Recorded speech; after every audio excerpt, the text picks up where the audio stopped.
welcome to another episode of the Private Practice with Soul podcast. I'm your host, Brooklyn, and I'm so pleased that you're here.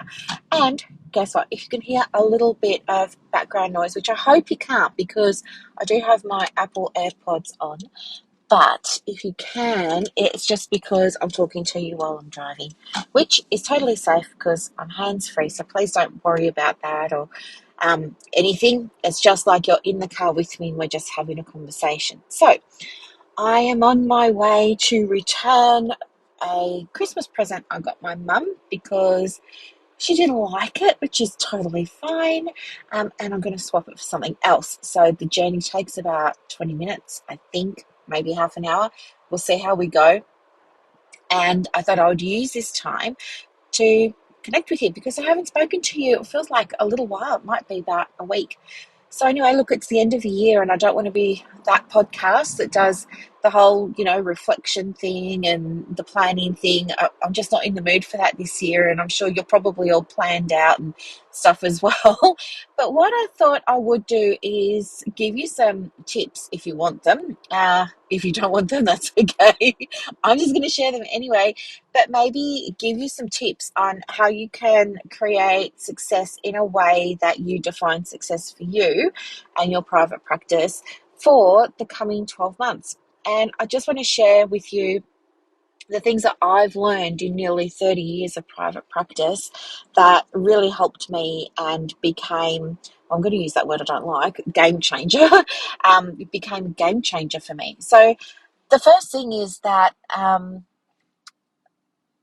when it came to creating success, for the longest time, I was just winging it in private practice. And I know now that that was a big mistake because it did end up costing me not only money and energy and time, but nearly cost me my sanity. I mean, I was so down on myself and so frustrated and so, so many sleepless nights and things like that. And I would often feel like, oh, I'm doing all of this work and it's not paying off. And then my husband at the time, one of my husbands, I'm like Zsa Zsa Gabor over here. I've had a few of them, but the husband at the time, the husband du jour, was, sort of saying, hey, maybe we give this private practice gig a break and you go and work for someone. Do you know what I mean? And so I was just dealing with that, which isn't great when you're trying your best to maintain your own confidence. Then you've got loved ones around you going, yeah, well, maybe just give it another few weeks and then get a real job kind of thing. It's not nice. And what I know now is that had I gotten help or allowed myself to be helped, I could have created success a lot more quickly. And for me, at that point in my life, so I'm going back, well, let's say 20 years ago, for me, that was very much about the finances because my husband at the time, he was very depressed. I was married to somebody who had, multiple diagnoses. He had bipolar mood disorder. There were symptoms and signs of schizoaffective disorder, but not enough to meet the diagnostic criteria according to the psychiatrist. So that was challenging. Plus there was anxiety, plus there was depression, right? You get the idea.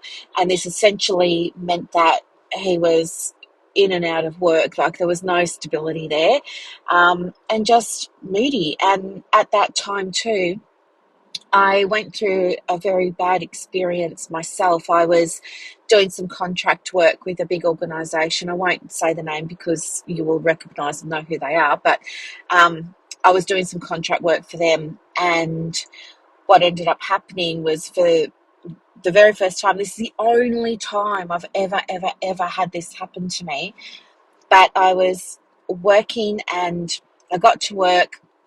I opened up the office and I saw a client sitting there in the hall. She was just sitting outside. The building wasn't open yet, so I was the first one there. I saw her there straight away, so and told me she was my client. I asked her name. She told me. I said, yep, you're my client. Do you want to just give me a minute? I'll go and open up the office. I went and opened up, and I was so naive, and I was so trusting, because I never had any negative experiences. So I just went and opened up the lights and I opened up the blinds and turned on, the coffee machine, and I did all of that. And then I said to her, well, you know what, you're here now. So let's not wait until 8:30 for your appointment. Like, you're already here. It's 10 past 8. I'll just see you now. And that way you can leave early. And she said, okay, that'd be great. And then I took her into the office, and it was a corner office. I know, such a cliche, isn't it?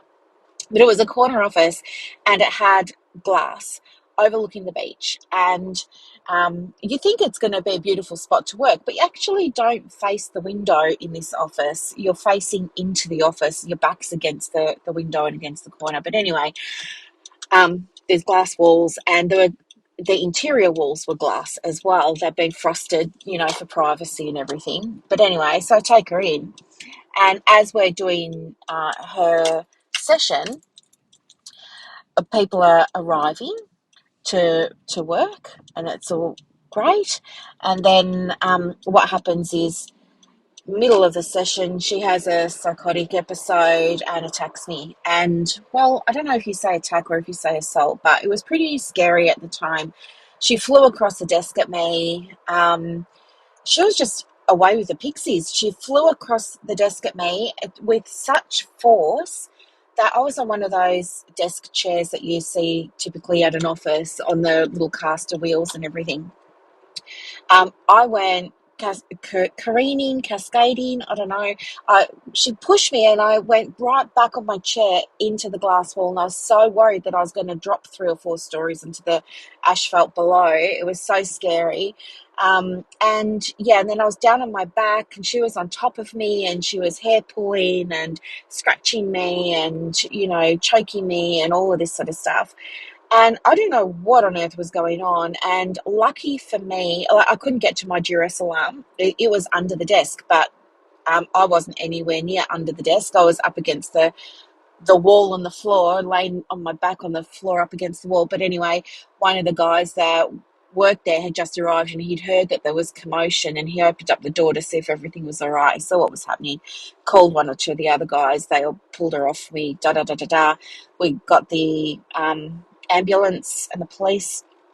And then, it turns out that this lady was released from jail the night before, and I don't know, she did well to get to the appointment, considering she didn't really have transport or anything. I don't know how she got there, but yeah, she was, I don't know, there was something wrong. I don't know if she was off a medication or if maybe she'd taken something.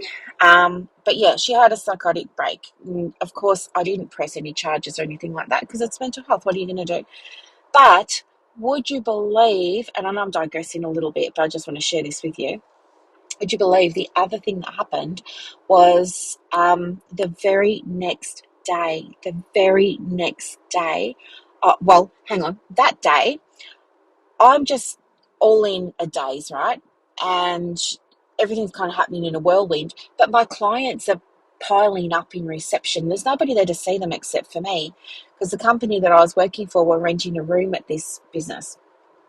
And anyway, nobody had gone and told my clients, look, she's not going to be able to see people today. And clients were starting to get aggressive out in reception. So I was like, do you know what? It's just fine. I mean, I was in total shock. I can see that now. I didn't see it at the time. I was in shock. I shouldn't have kept working, but I did. And I saw the rest of my clients for that day. And to be honest with you, there would have been about 8 of them. So I saw my clients. Toward the end of the day, I called my husband and told him what had happened. And, I guess the anxiety and all that hadn't had a chance to kick in, because I'd just gone from being assaulted to dealing with the police, like I say cops, to dealing with the police, to dealing with the ambos. And then what was happening was I was dealing with clients. So I just went straight back into work mode, call him, tell him what's happened. And as I'm telling him what's happened, I'm starting to get upset, and I'm starting to get shaky, and I'm starting to get nervous, and I'm starting to get like fearful and jittery and stuff like that. And do you know what he says? He says to me, this is no word of a lie. He says to me, okay, I'm really sorry that all happened. On the way home, can you please pick up McDonald's? That's what he said to me. But again, I couldn't be upset about it or angry about it because he had mental illness. So I was just like, okay, darling, no problem. What would you like? And so I picked up the McDonald's, and then I rang him and I said, yeah, I've got the Maccas, I'm coming home. And then he said, oh, can you also go to the video store? So we used to have Blockbuster near us. Oh, this is the day, right? We have Blockbuster. And I went to Blockbuster and I picked him up a movie called Final Destination. I can still remember it in my head. I picked up Final Destination and I took it home, and he watched that and ate his McDonald's, and he was fine. My boss didn't even call me, nothing. Like, I called my boss, he was in a meeting, and I left a message to tell him what had happened, but he didn't even call me back for the whole day. And then again, I know now, but didn't realize then that I was in so much shock. But I didn't even think, it never occurred to me to cancel the next day's appointments. And so I went to work to that same location the next day, and guess what?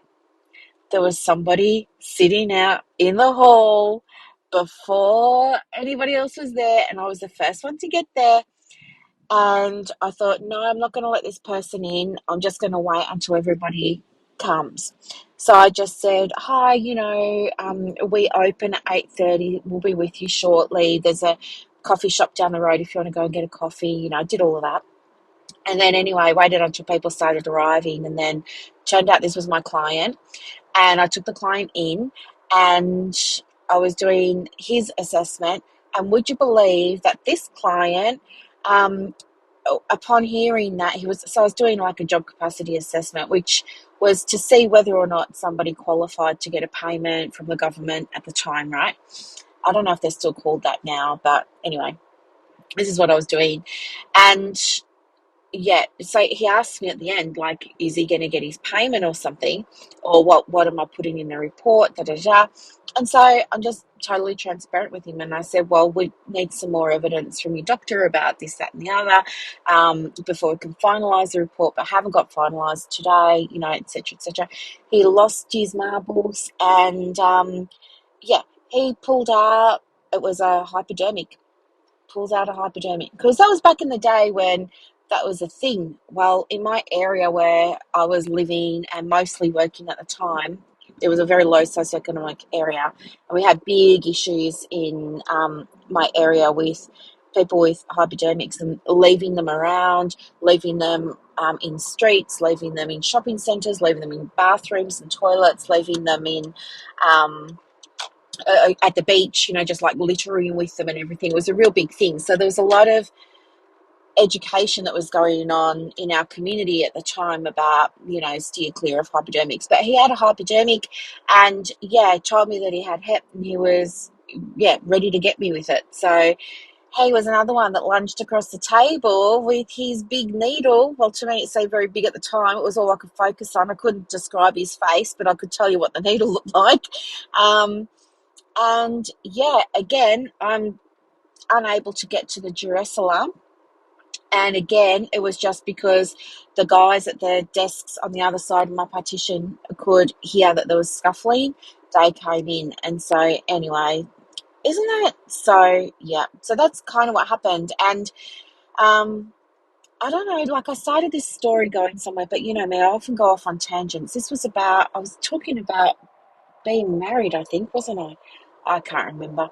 But anyway, those things happen. Oh, this is what I learned, right, about being in private practice. So when you're in private practice, you don't only see clients at your location, you might also be going off site like I was. So you might be going off site to perhaps do critical incident stress or EAP. But for me, it was, those things. Plus also from time to time, I was doing these job capacity assessments and doing stuff for Social Security's Appeals Tribunal and stuff like that. And it was, most of the time the work was fine, but it was the only time I'd ever been attacked or assaulted. I didn't see it coming, and I had 2 events in 24 hours and no support. I didn't have, my clinical supervisor was on leave. I didn't have a backup. I was working in isolation because I'm off site by myself at some strange other business that I don't know anybody really who works there. The business I work for is just renting an office. My manager is not returning any of my calls. Anyway, the next day I had to go into the city to like head office. So I went there and I told them what had happened. And they said, well, you still right to see people today. So this was how poorly managed it was. But again, at the time I didn't realise. I just kept doing my job. Um, this is what I want to, this is why I'm sharing it with you because it's so, so, so important. But anyway, so I just kept doing my job. And then I went back to HR and I said, listen, I think maybe I want to speak to somebody. Do we have EAP? And they said, oh, we'll have to see whether or not we can get it approved.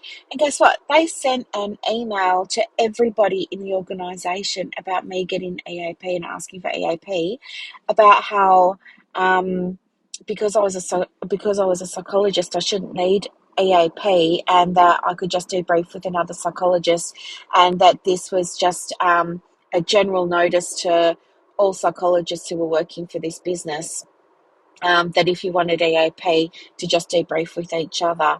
And my name was on it. And I was so embarrassed. I was mortified. And there wasn't anything I could do because now everybody knew something had happened and I wanted to get counselling. And 20 years ago, there was still stigma. Um, and especially in psychology then, there was stigma amongst like colleagues. Like I didn't want my colleagues who I was in charge of, I was their boss, I didn't want them knowing that I needed help. And anyway, so it was a real, real mess. What I didn't realize then that I know now is that this event or series of events significantly impacted on my ability to create a private practice that was successful to me, which was about the finances and it was about being fulfilling. I wasn't feeling fulfilled. I was killing myself, burning the candle at both ends, trying to see as many, many people as I could for a really bad hourly rate. And with these type of assessments, you couldn't convert these into private fee paying clients like you can with EAP. I was just getting this bad rate and I allowed it to happen because I didn't know any different and I wasn't in a supportive community. I didn't come onto Facebook until 2016, I think it was, or 2017. So I didn't even know that Facebook groups existed for community and support and stuff like that. Anyway, this ended up having long-term consequences that I didn't realise until I was much older. But what had happened was I had taken all of these events and in my mind thought to myself, okay, so I'm not worth looking after. I'm not worth a decent fee. And this is as good as it's ever going to get for me. So why should I keep trying to create success? If I want more money, I'm just going to have to keep doing this job that I don't like, that's scary now, that's dangerous now, and I'm going to have to see as many clients as I can so that I can afford to support my husband, pay the mortgage, do the bills. Da, da, da, da. That was how I started seeing things. And it didn't lead to burnout because I had work conditioned myself to be able to sustain seeing this number of clients at this level. And what I know now is that none of that I did was necessary. It was not necessary. What I could have done was I could have absolutely gone out and had my own private practice, seeing private clients more safely and for a better fee, and see clients that I like to work with, like not doing jackers, not doing job capacity assessments, but doing things that I really like doing the more spiritual type counseling, doing the more inside out work. But for the longest time, I didn't realize that. I didn't realize the extent of the damage that had been done to my confidence, to my worth, and to my self-esteem as a result of not having support from friends and family, Also, I didn't give many friends the opportunity to support me because I was ashamed. I was really ashamed. And when I did say to a couple of people, I think maybe I've got a little bit of PTSD, or I think maybe I've got a little bit of anxiety, people would say, "How can you? You're a psychologist." And then I would close up again. And then I wouldn't tell anybody about it again. And so there was all of this stuff happening, and it affected me for the longest time. It affected me because I didn't see the worth in the work that I was doing. I didn't see the worth in the fee. I didn't see the worth in myself. So for the longest time, I stayed working with this difficult demographic of client because I didn't think I was good enough to do anything else. And I undercharged for my services for the longest time because I didn't think I was good enough. My worth was dependent on what other people thought of me back then. And I thought, if other people valued me, if, I'm not even worth EAP for goodness sake. I'm not even worth privacy and confidentiality for goodness sake. I'm not even worth more than this session fee per hour for goodness sake. Like, it really affected me for many, many years. And as you know, I'm working with a money coach at the moment. So all this stuff is coming up. And it's so interesting to be able to reflect on that. So I'm sharing this with you, not because I want empathy or sympathy or nice emails or messages. It's not for that. What I want you to take away from this is, please make sure moving into the next year that you're surrounded by multiple avenues of support. I want you to, in your podcast journal, maybe hit pause on this episode in a moment, but I do want you to, get out a piece of paper or get out your journal on a fresh piece of paper. In the middle of that piece of paper, write the word me. Just write the word me and put a circle around it. And then I want you to put other circles, smaller ones, around that. And in each one of those, I want you to put the names of people who can support you. So put the name of your supervisor, put the name of your private practice coach if you've got one, put the name of your bestie, put the name of a colleague or a peer that you respect or look up to or trust, put the name of your doctor, put the name of somebody that you would see if you ever needed counseling for something, somebody that you would trust. If you don't know who you would see, start keeping an eye out in the groups for people, and make notes of anybody that is writing comments that, really resonate with you, or that make you feel a sense of respect for them, or admiration, or like they know that what they're talking about, they know their stuff. But please keep this somewhere, because you just never know what's around the corner. I never, ever, ever, ever, ever want anything to happen to any of you, especially to the extent that it happened to me. But working in mental health, most of us, not all counsellors work in mental health, by the way, but most of us that are working in mental health may have an experience or more from time to time where we're dealing with traumatic events that happen in our practice.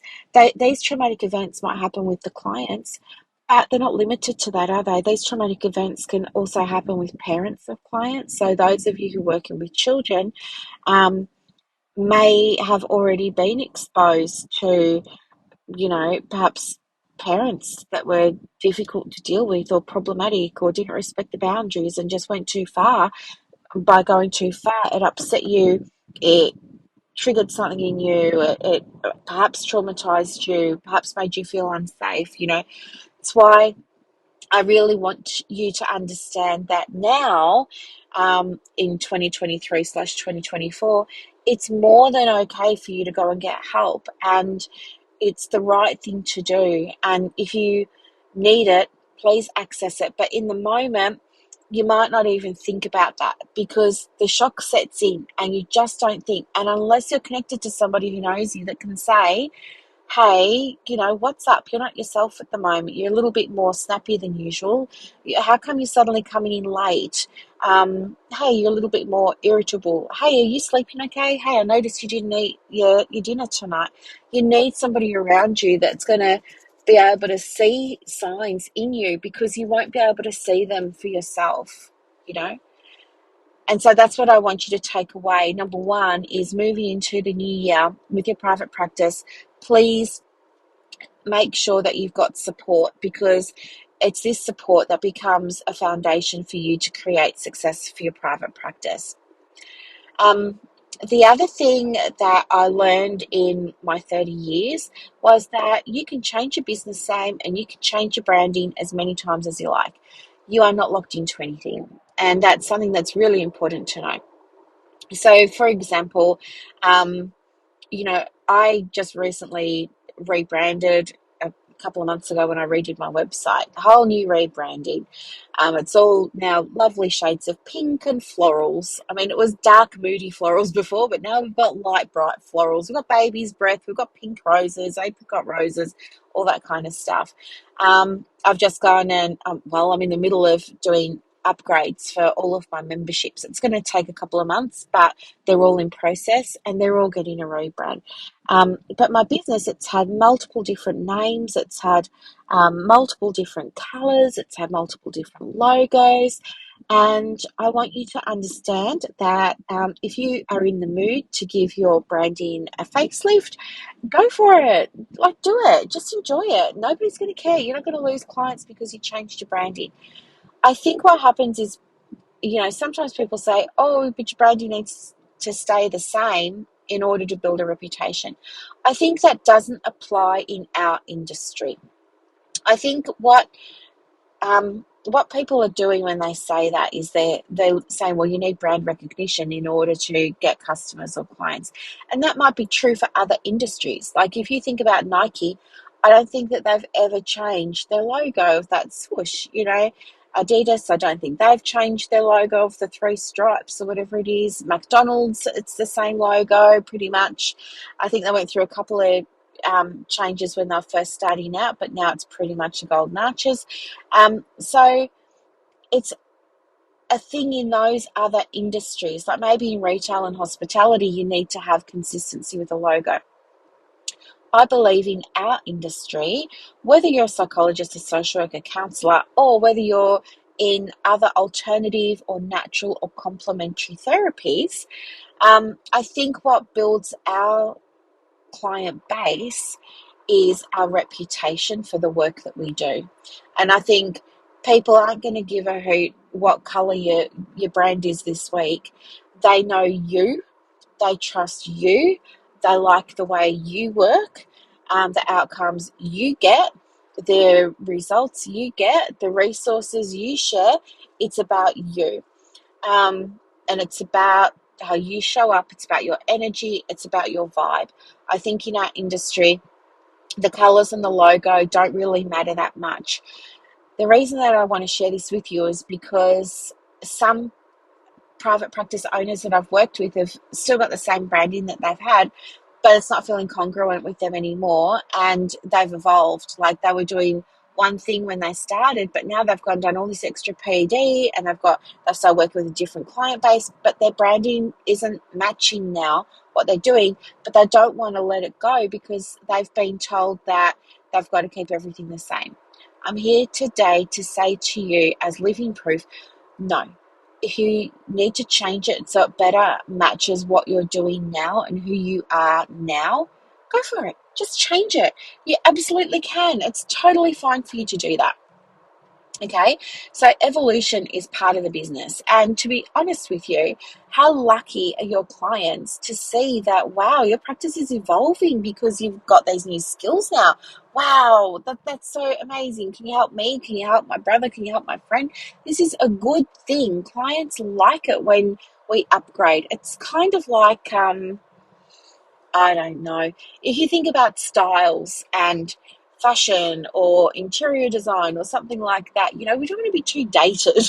we always want to keep fresh with our business and fresh with the way that we work. Our clients want to see that we are up to date with the latest therapeutic modalities, with the latest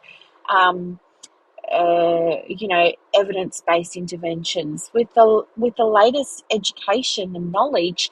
They want to see that you're keeping up to date with everything. So please don't ever feel locked into your branding. It's totally fine for you to change it.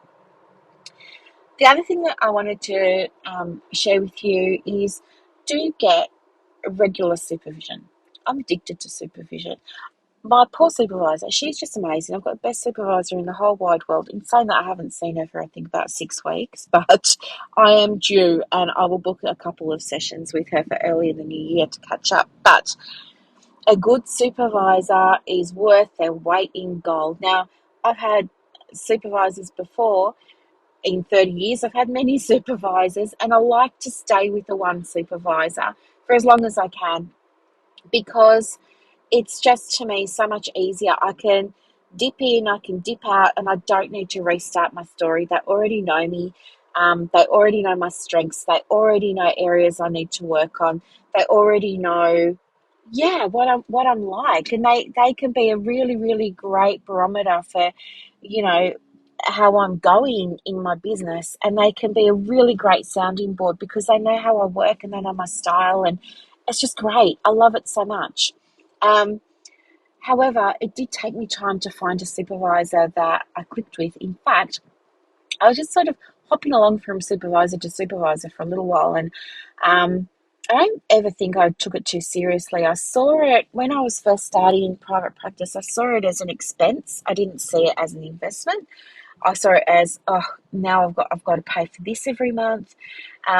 Well, for me, it was like 3 or 4 sessions a month because of the volume of clients that I was seeing. So when you're a psychologist, and also for counselling, there's a minimum number of sessions you need to have. And I think for me back then it was 10. I think even with ACA now it's a minimum of 10, and with PACFA it's a minimum of 10 over the course of a year. But the more clients you see, the more supervision you need, right? So yeah, I just saw it as an expense. I saw it as a waste of time. I was very egotistical about it. I will tell you that, I struggled to find a supervisor that I'd click with because of my own ego. I was going into supervision thinking, this is going to be a waste of time. I've got somebody less qualified than me that's going to tell me how I should be running my business or how I should be working with clients. And I was resistant. I would book sessions and cancel them, and I was a real pain for so many supervisors because just my ego. I couldn't get out of my own way with it. Um, and it wasn't until probably, I don't know, maybe about 10 years ago now that I started to take it seriously and started seeing that, okay, there are some benefits. But guess what? This mindset shift didn't happen until my business was in a place where I felt like I could afford to pay for it. Can you believe that? I was in scarcity mindset financially with my business for such a long time that I used to get angry about paying for things. Like, I don't know. I see it now in the counsellors communities that I lead, and it frustrates me, but I used to be there.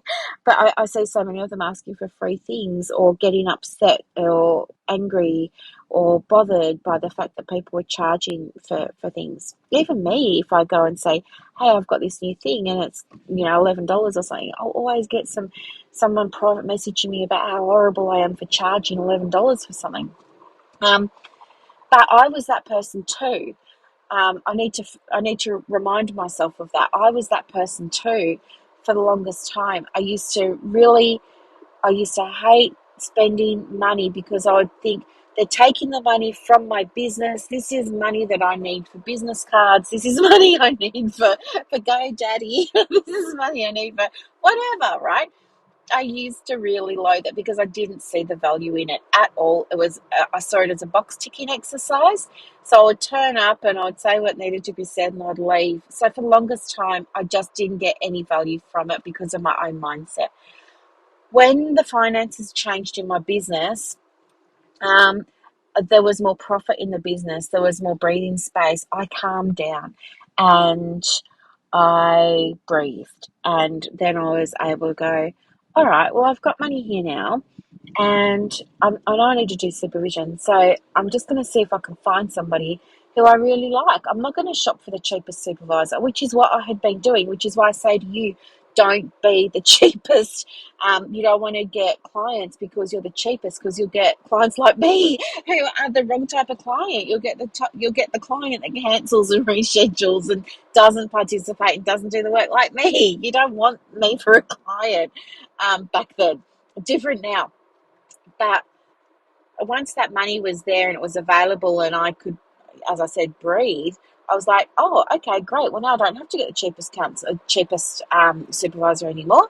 I can get the supervisor that's the right one for me. And then I started to get excited about almost shopping for a supervisor and going on different websites and looking in the groups and reading people's threads about the supervision I provide and say, oh, you look interesting. Oh, that's great, but I'm not an EMDR person, or, stuff like that. And then I started to really enjoy, you know, I guess not only being able to have freedom of choice, that was a big part of it. I now get to choose who I want to work with. I'm not just choosing the cheapest supervisor. I'm getting to choose who I want to work with based on my interests. Things started to get really a lot more easy and a lot more fun. And yeah, I loved it. And then I started showing up for supervision and loved, loved, loved it. Well, I was always showing up, but you know what I mean? Like showing up in the sense of being prepared, having questions to take in, having cases to take in that I wanted guidance on, issues I wanted to yeah, reflect on, all that kind of stuff became super important. And I really valued my supervision then. And I booked it out in my diary, and I was always saying to my supervisors, when's the next session? Let's book the next one in now. And I was always leading those conversations about when to have the next session. And now, after all this time, I now have settled on this brilliant supervisor, and she's brilliant for me. She works with me, for me, in the sense that we're on the same page. It's a vibe. I find it so helpful.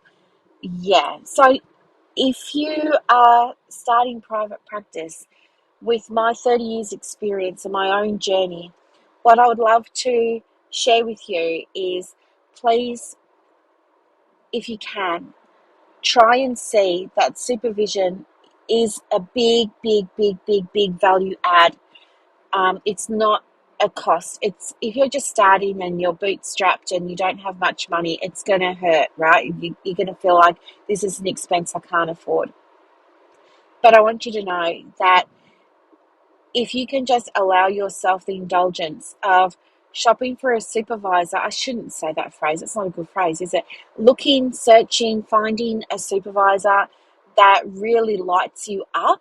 Like if you have a look at their profile on Psychology Today, or you go into, say, Counsellors Connect Australia or the ACPPO supervisors thread, and you just start clicking on some of the links that supervisors have shared, and you have a look at their websites and you feel inspired by one, you know, allow yourself, it's not an indulgence, but allow yourself to spend the money, because it's going to help you so much.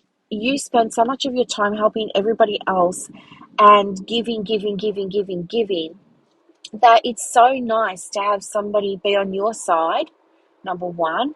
Number two, hold space for you so you can be the talker, not the listener. You can be the talker. You can go there and you can reflect, and you can share things, and you can get ideas. And I always come away from my supervision now inspired. But I wish that somebody had shared with me when I was first starting my journey that it's worth the money to get a good supervisor.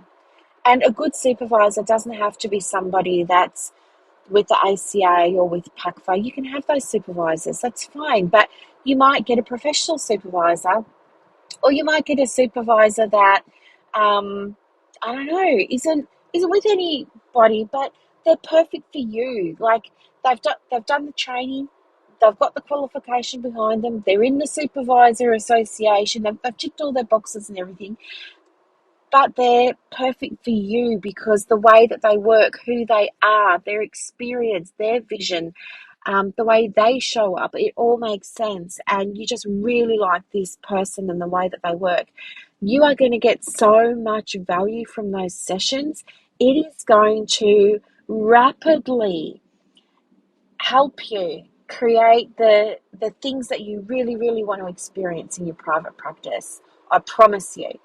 I wish that I had found the supervisor I've got now 20 or 30 years ago. I really wish that I found her back then, because having her in my world now has created opportunities for me, has given me fresh insights, fresh awareness, helped shift things, helped me pivot other things, helped me with accountability. And it's definitely, I get my money back because of the way that it works. It just works. So please don't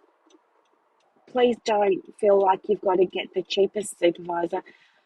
Allow yourself to spend the money on a supervisor that you resonate with and you connect with, because, yeah, it can totally change your private practice for the better. So, they're just three things that I wanted to share with you, that I've learned through trial and error over 30 years. And yeah, I know not everything that I shared with you is pleasant, but I wanted to be honest and transparent, because I don't think we yet see enough of that in our industry, because we are still worried about judgment. I don't worry about judgment anymore. I'm very secure in my own skin. I'm very secure in my own business. I trust my intention, and that my intentions will always be fulfilled. Like, for example, my intention with this podcast episode was to be open and honest and give you something that was going to be useful and helpful and valuable. And hopefully, I've been able to achieve that today. And I'm always happy to be raw and real with you, because if I'm not going to be, who else will be, and how are you going to learn? And I really want you to be able to look at my journey and look at the journey of others around you and take the shortcut. Take the shortcut. So get the supervisor, get some support around you. If you need to change your branding for the new year, go ahead and change it. The other thing that I did today was I did put some posts on my Instagram about fees, and what to do to change your fees or set a new fee. So if you need some guidance around that, go and check the Instagram account. It's at the Private Practice Coach. But otherwise, thank you so much for listening today, and I guess the next episode will be in the new year. Have a wonderful, wonderful break. Those of you who are on break, those of you who are working through, thank you so much for showing up for our clients who really need you at this difficult time of the year. And I'll see you in the next episode. Bye, everyone.